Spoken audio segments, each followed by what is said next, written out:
జై తెలంగాణ వెలుగు టీవీ యుద్ధ గద్దరన్న చనిపోయిన గామించి కూడా నిజంగా ప్రతి ఒక్క పేద పౌరుడు పేద ప్రజలు గాని ఈ రోజు నిజమైన గద్దరన్న లేకపోతే ఈ రోజు తెలంగాణ రాష్ట్రం వచ్చేదే కాదు, కేసీఆర్ అనేవాడు ముఖ్యమంత్రి అయ్యేవాడే కాదు.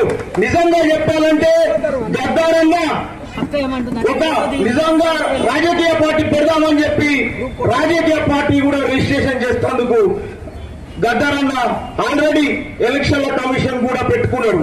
కానీ గద్దరన్న నిజంగా రాజకీయ పార్టీ పెట్టి ఈ పార్టీకి ఉంటే 2029లో గద్దరన్న బతుకుంటే నిజంగా ఈ తెలంగాణ రాష్ట్రానికి ఎవరికన్నా అర్హత ఉందంటే అది గద్దరన్న ఒక్కడే ఈ తెలంగాణ రాష్ట్రానికి ముఖ్యమంత్రి కావాల్సిన అవసరం ఉంది.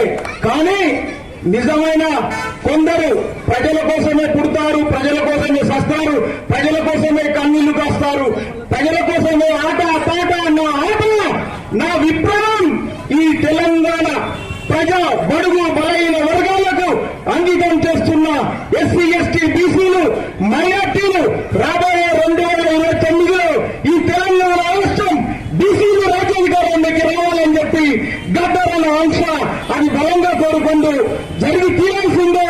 మనందరం కూడా విలువైన ఓటుని మన పేద ప్రజలని ఎస్సీ ఎస్టీ బీసీల దగ్గర ఓట్లున్నాయి, కొంతమంది డబ్బున్న వాళ్ళ దగ్గర డబ్బు ఉంది. అంబేద్కర్ ని డబ్బు నా ఓటుతో కొనలేరు అని చెప్పి ఈ భారతదేశంలో 140 కోట్ల మందికి ఓట్లు ఇచ్చిన బాబాసాహెబ్ అంబేద్కర్ భారత రాజ్యాంగ హక్కుదార ఓటు సృష్టించారు. నీ ధనము నా ఓటుతో సమానంతో కొనలేరు అని చెప్పి రాబోయే రోజుల్లో పేద ప్రజలు ఐక్యంగా ఉండాలి. నా పేరు చేపూరి రాజు, అంబేద్కర్ నేషనల్ కాంగ్రెస్ పార్టీ తెలంగాణ రాష్ట్ర అధ్యక్షుడిగా మాట్లాడుతున్నా.